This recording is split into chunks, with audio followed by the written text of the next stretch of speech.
Hello, it's Keith here, and this is lesson 28 of the platform-specific series of my Z80 programming tutorials. We've been looking at various systems over the last couple of weeks with regards to Bankswitching and hardware detection, and this week it's time for the Sam Coupe. Now, just like the other systems, the Sam Coupe has upgradable memory. However, very much unlike the other systems, the Sam Coupe has a huge amount of it by default. The minimum specification of a Sam Coupe is 256K, and many of the machines initially released had 512K, so that's without extra upgrades, and with special upgrades I believe it can go up to a massive 4 megabytes. We're not going to look at those upgrades today because in the kind of games we've been looking at on the other systems, even 512K is far too much. So we're just going to look at the basics. Now, beyond memory upgrades, there aren't really that many differences between the Sam Coupes, so we're not going to detect any other kinds of hardware because generally speaking they all have disk systems and they all are basically the same. So what is there to know about memory mapping on the Sam Coupe? Well, this is where things get interesting. Like systems like the Enterprise, the Sam Coupe can map any bank of its memory to any bank within the system. However, unlike other systems, the Sam Coupe splits its memory range into two 32K chunks, so we can only choose those two banks. Now, rather oddly, despite the fact the memory range is split into 32K chunks, the pageable banks are actually split into 16K chunks, and we specify these with a number from 0 to 31, and if we specify, for example, bank 10 for the lowest memory range at memory address 0 to 3 FFF, then the next bank from 4000 to 7 FFF would have bank 11. So we page in one number and the higher 16K has that number plus 1. And we can set the lower 32K and the upper 32K separately, so we have that level of configuration. Now, I think in all honesty the reason that it works in 32K chunks rather than 16K chunks is because of the screen memory. On the Sam Coupe, because it's a 16 colour screen, it actually uses 24 kilobytes of memory, so that wouldn't fit in a 16K bank. So I believe it splits into 32K so that it can be easily managed in that way. Also, as well as RAM, there are some ROM mapping options. There is a low and a high ROM bank, and we actually configure these with one of the registers that handles the memory mapping. You can see the memory mapping registers here, and we'll just look at them now.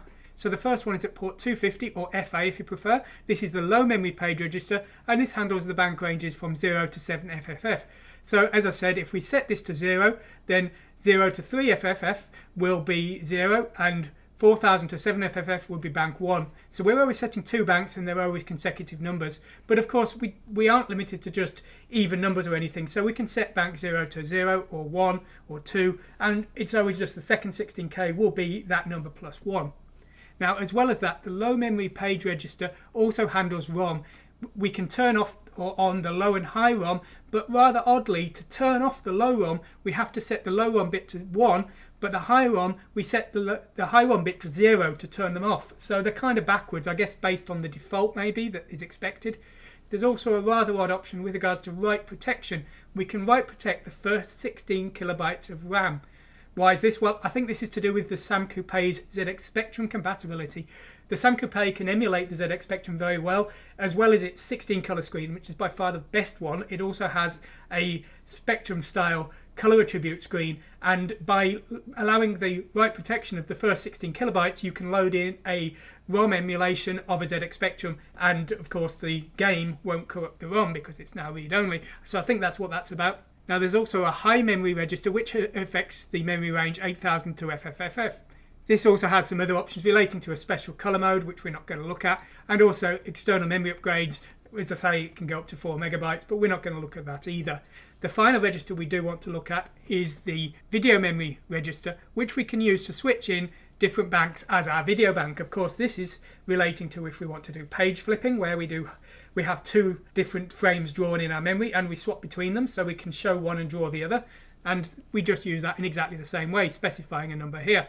So we have a wide variety of options, but we are more limited than on other systems where we could work in 16 kilobyte chunks, and that's one of the reasons that Chibi Akumas is really never going to come to the Sam Coupe.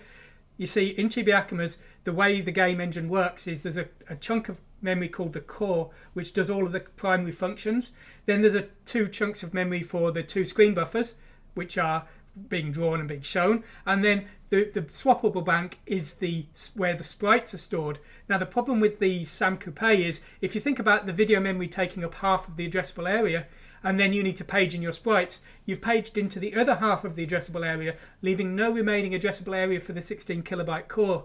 Now, I could get around this by making the sprite routines stored in the spare space of the video memory, because the video memory is only 24K, but the bank is 32K. But it's going to be very, very tough, and it would really mean not just a rewriting of the game, but also restructuring the entire way the game works. And to be honest, the Sam Coupe is too minor a system for it to be worth it. So in the future, maybe I will do other games for the Sam Coupe that were designed from the ground up. But a game as complex as Chibiakumas is never coming to the Sam Coupe, unfortunately. So as I've already described, when we write to one of these ports, then the banks will be consecutive. So if we write a 0 to the address here, then for the 4000 range will be +1, so it will be 1. And if we set the 8000 range to bank 10, then the C000 range will be bank 11. So we just write to these, and of course we do have to make sure we preserve these other bits here. Now, when it comes to using the bank swapping, it's very straightforward. All we do is that we out the commands to the various registers. In the example we're going to be looking at today, we're only going to be paging into the low bank, and that's because the code is actually at the 8000 range, so we couldn't page into that because we'd corrupt our game. So we're not going to. And with all of our other examples, we've been looking at detecting hardware and memory. We're not going to detect hardware today because there really isn't any difference in the hardware apart from the memory. We're going to detect the memory as we have in all the other times. Let's have a look at the code now. So here's the code we're going to be using today. We're going to try and page in bank 31, which is the top bank of a 512K machine. We're going to use our bank test command, which if you've seen the other lessons is identical basically. We're just going to write a value 69 in hexadecimal to a known location within the bank of bank 0. And then we're going to try and page in the alternate bank, which is going to be bank 31. We're going to flip the bits in that memory location, page back in bank 0, and see if the bits have changed. If the bits have changed, then paging in that extra bank failed, so we know we don't have that extra memory upgrade. And then we're just going to set E to 0 if we've not got the upgrade, or 1 if we have got the upgrade. That's all we're going to do. And the bank swapping is done by this command here. We're just setting port BC to 250 because the Sam Coupe uses 16-bit port numbers.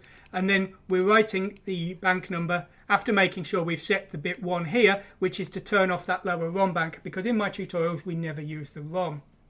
So there we go, pretty straightforward. And as a bonus, there's some functions here to reset the firmware to the defaults of the machine.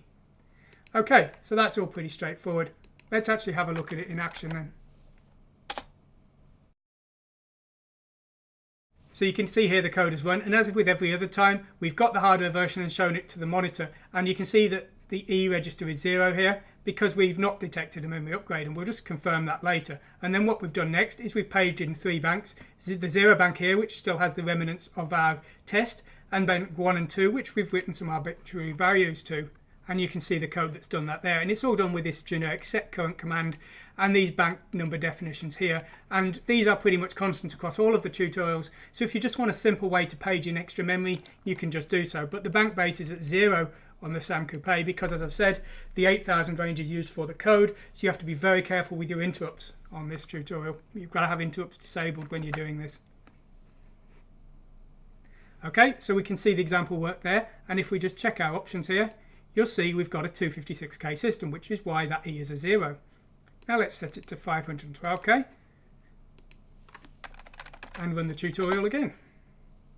You can now see the bank is 1, so it's worked fine. But of course, whether we've got a 256 or 512K system, it really doesn't matter for the point of view of this example here, because whichever way we do it, we've either got 16 banks to swap in or 32 banks to swap in. We're only swapping in banks 0, 1 and 2 here, so either way we've got tons and tons of memory, which is why, as I say, on the Sam Coupe, I don't think there's any point worrying about that extra 4 meg upgrade unless you're doing something really crazy, and even 512K is a huge amount of memory for an 8-bit system. So there we go, very straightforward on the Sam Coupe. It's just a shame that it doesn't have the option to split it into 16K memory ranges. I know it would have made accessing the screen a little tricky, but I could have got around that, whereas it's much harder for me to get around only having 2 banks that are swappable like that with that 24K screen. Anyway, I hope you've enjoyed this week's lesson. We're going to be moving on to the Game Boy, the Game Gear and the Master System and the Game Boy Color next week, which is going to mark the end for now of these hardware detection lessons. That's not to say the Z80 lessons are finished yet. I've got lots more coming in the future. Anyway, I hope you've enjoyed this. Thanks for watching and goodbye.